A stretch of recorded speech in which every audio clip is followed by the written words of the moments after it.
성도 여러분들 안녕하십니까? 매일 말씀 묵상의 시간, 개인 경건의 훈련 시간에 함께 하시는 성도 여러분들을 진심으로 환영합니다. 그리스도인의 삶이 선악간의 대쟁투의 연속이라고 하는 것을 생각하고 능력 많으신 주님 곁에서 머무는 그런 지혜로운 삶을 우리가 계속해서 선택하게 되시는 그런 삶이 되시기를 바랍니다. 이제 함께 기도하시고 시작하겠습니다.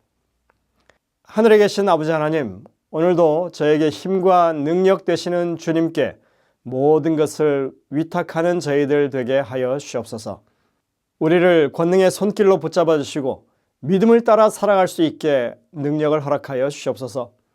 시련과 고난 중에서도 낭망하지 않는 용기를 가질 수 있도록 저희에게 말씀의 능력을 허락하여 주옵기를 예수님의 이름으로 간절히 기도드립니다. 아멘. 오늘은 화요일 소재입니다. 영원한 사랑. 계시록 3장의 라오디게아 교회를 향한 권면에서 예수님은 우리의 무심하고 참담한 그 상태를 묘사하신 후에 이것은 극복해야 하는 것이라고 말씀해 주십니다. 이기는 그에게는 내가 내 보좌에 함께 앉게 하여 주기를 내가 이기고 아버지 보좌에 함께 앉은 것과 같이 하리라. 계시록 3장 21절. 우리들 중에 어떤 사람들은 자신이 연약하다는 것과 자기 만족 가운데 살고 있는 그런 상태를 깨닫지 못합니다. 또 예수님의 책망을 받아들여서 회개하고 예수님의 의의 옷을 입는 단순한 일에 대해서 평생 동안 경험해 보지 못하고 있을 수도 있습니다. 어쩌면 이것을 극복해야 하는 상황이 그들에게 있어서 가장 큰 싸움일지도 모릅니다. 놀라운 것은 예수님께서 우리의 무심하고 미지근한 상태를 이해하고 계시고 우리와 당신을 동일시 하신다고 하는 사실입니다. 이 말은 예수님께서 미지근하다고 하는 뜻이 아닙니다. 잘 아시죠? 그 내용은 주님이 우리의 형편을 충분히 이해하신다는 그런 말이죠. 주님은 지금 이기는 그에게는 내가 이기는 것과 같이 이기게 해주겠다고 말씀하십니다. 예수님께서 우리를 구원하기 위해 죽으시고 부활하신 것은 그분께서 죄와 그 죄의 결과, 즉 영원한 파멸의 형벌을 이기신 것입니다. 예수님은 우리가 직면하고 있는 죄와의 싸움을 이해하고 계시고 우리를 돕겠다고 약속하시는 것입니다. 이 약속들이 효과적으로 시행되려면 하나님과의 언약적 결속이 반드시 필요합니다. 우리가 하나님의 구원의 섭리를 받아들이고 그분의 자녀로 거듭나는 이 침례를 받는 것이 바로 하나님과의 언약 관계 속으로 들어가는 일이죠. 우리는 더 이상 사단의 휘하에 있지 않고 그의 자녀가 아니고 하나님 나라의 백성으로 그분의 자녀로 신분이 바뀐 것을 의미하는 것입니다. 성경 속에 많은 사람들이 하나님과의 언약 관계를 맺으려는 그분의 초대에 응했습니다. 이것이 성경 전체를 관통하는 이야기의 주제입니다. 이 사람들을 살펴보면 하나님께서 각기 다른 시간에 각각 다른 방법으로 그들과 교제하고 계셨음을 알 수 있습니다.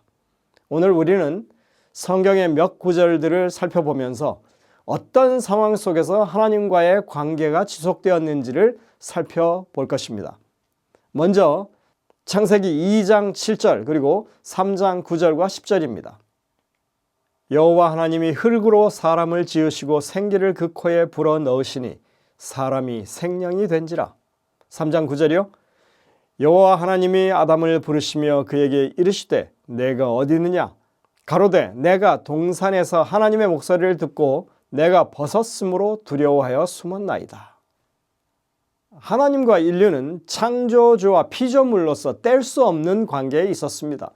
세상을 창조하시고 아담과 하와에게 모든 권한을 주셨죠. 하지만 첫 아담 부부는 범죄했고 하나님과 사람은 그 관계가 깨어지게 되었습니다.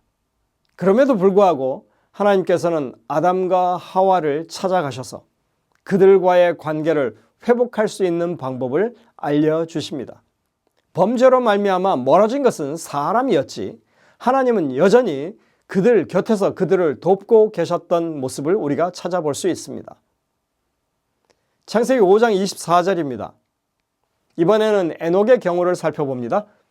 에녹이 하나님과 동행하더니 하나님이 그를 데려가심으로 세상에 있지 아니하였더라. 아담과 하와의 범죄로 말미암아 하나님과 그들의 관계가 깨어진 것처럼 보였지만 에녹은 아담의 7세손입니다. 인류가 타락한 지 수세기가 흘렀지만 아담의 후손이 여전히 하나님과 동행하고 있는 모습을 볼 수 있습니다. 동행하는 것이 가능하다고 하는 것을 실제적으로 보여준 사례인 것입니다. 그리고 에녹은 하나님과의 동행 관계가 가장 친밀했기 때문에 하나님께서 그를 죽음을 맛보지 않고 하늘로 옮기는, 그래서 승천하는 그런 사람이 되었다고 성경은 증언하고 있습니다.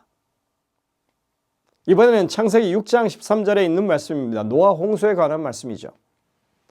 하나님이 노아에게 이르시되 모든 혈육 있는 자의 강포가 땅에 가득하므로 그 끝날이 내 앞에 이르렀으니 내가 그들을 땅과 함께 멸하리라.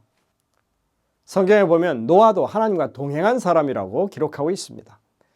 다른 말로 하자면 아담의 자손 중에 의인의 계보를 따르는 사람들, 즉 셋의 후손들은 대부분 하나님과 동행한 사람들이라고 할 수 있습니다. 모두 결함이 있고 부족한 사람들이지만 하나님을 모시고 사는 일이 가능했던 것입니다. 그들은 죄악이 만연한 세상에서 살았고 하나님의 임박한 심판을 경고받았습니다. 노아의 할아버지였던 무드셀라는 그것을 잘 입증해 줍니다. 성경의 연대기를 살펴보면 노아의 홍수는 무드셀라가 죽던 그 해에 일어났습니다. 그리고 무드셀라의 이름의 뜻은 그가 죽으면 그것이 온다 한 그런 뜻입니다. 무엇이 온다는 것일까요? 바로 하나님의 심판, 즉 홍수가 와서 세상이 멸망한다고 하는 것을 그 이름이 이미 담고 있었습니다. 이름 자체가 종말의 기별이었던 것입니다. 에녹은 하나님과 동행하던 사람이었죠. 그가 65세의 아들을 낳은 후에 그 이름을 지을 때 그가 세상의 심판에 대해서 경고하는 이름을 지었던 것입니다. 에녹이 하나님과 동행하면서 이르러 올 심판에 대해서 분명히 그는 깨닫고 있었던 것입니다. 그렇다면 그러한 경고가 주어진 지 거의 1000년이 지나서야 노아의 때 홍수가 임했던 것을 우리가 알게 되는 것입니다. 1000년의 유예 기간이 있었다고 하는 것이죠.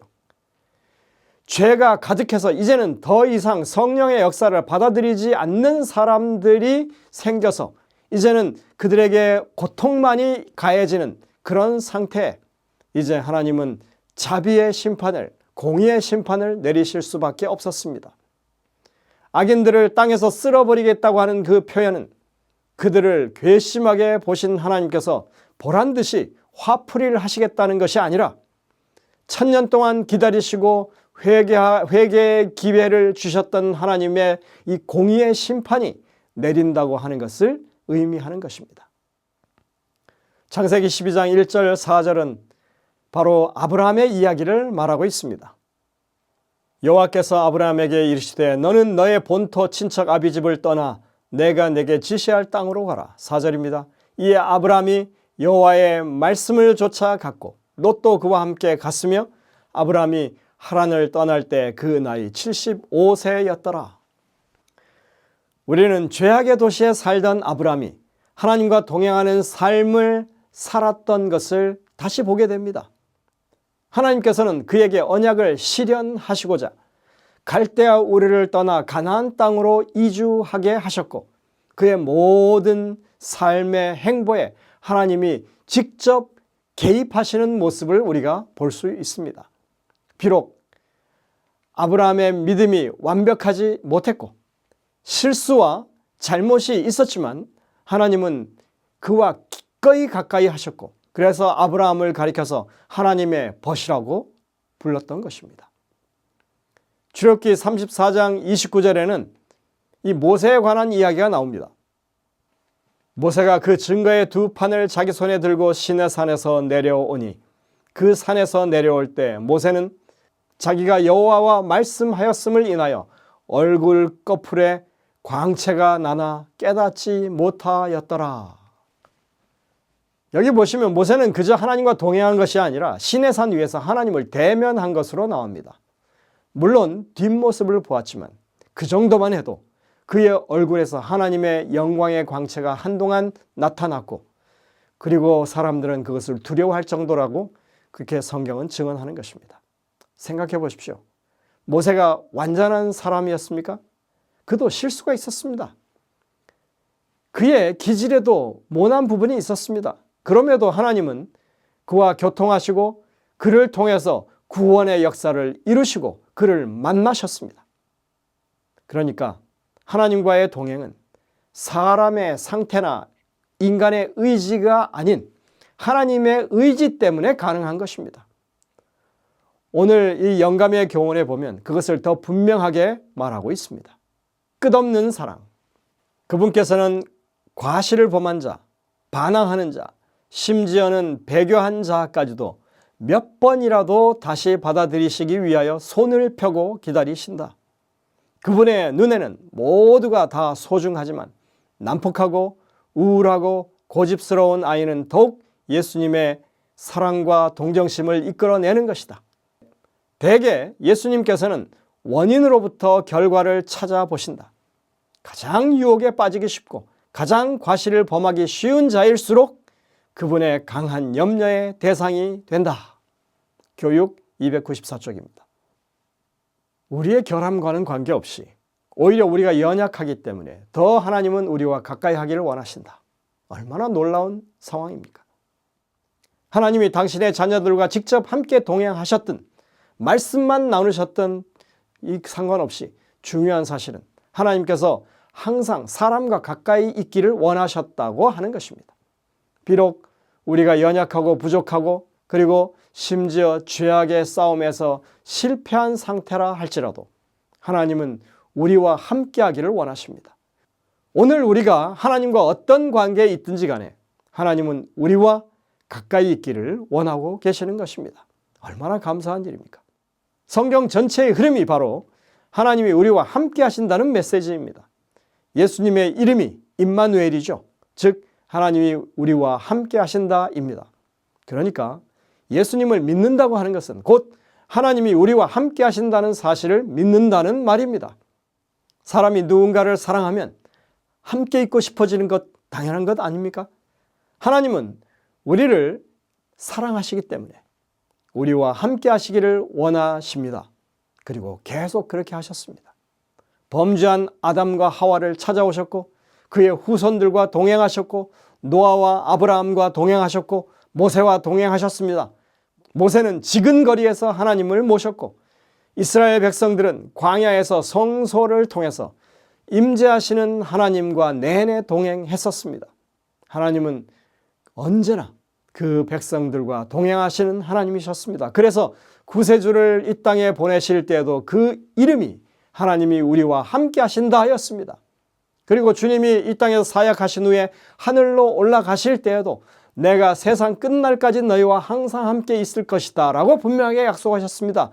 재림 후에도 하나님은 그의 백성들과 영원히 함께 하실 것이라고 성경에 분명하게 약속되어 있습니다. 하나님은 진실로 우리를 사랑하시기 때문에 그 약속을 반드시 지키실 것입니다. 예레미야 31장 3절에 이렇게 말씀합니다. 옛적에 여호와께서 나에게 나타나사 내가 영원한 사랑으로 너를 사랑하기에 인자함으로 너를 이끌었다 하였노라. 내가 다시 너를 세우리니 내가 세움을 입을 것이요. 여러분들이 지금 말씀을 펴고 말씀을 묵상하는 시간이 하루가 시작되는 시간이든 아니면 하루를 마치고 이제 잠자리에 드는 시간이든 상관없이 하나님은 우리를 찾으시고 기다리시고 우리를 당신에게 더 가까이 있기를 원하고 계신다고 하는 것 기억하시길 바랍니다. 하나님은 우리와의 관계를 세우고 회복하기를 진심으로 원하십니다. 하나님 편에서의 의지는 너무나 확고합니다. 그것은 오랜 세월 동안 변함없이 계속되어 온 하나님의 마음입니다. 만일 그러한 동행이 이루어지지 않게 된다면 그 원인은 하나님께 있지 않고 우리에게 있다고 하는 사실을 여러분들이 명심해야 할 것입니다. 오늘 우리는 주님과 동행하는 삶을 살기로 다시 한번 결심해야겠습니다. 기도하시겠습니다. 하늘에 계신 아버지 하나님, 주님의 한결같은 마음이 죄 지은 우리에게 가까이 하셔서 구원하시고 영원토록 함께하기를 원하신다고 하는 것이 이 성경의 기별이라고 하는 것, 우리가 잊지 않도록 도와주시고 지금 우리의 마음이 주님 앞으로 나아가는 결심하는 마음이 되게 인도하여 주옵기를 예수님의 이름으로 간절히 기도드립니다. 아멘.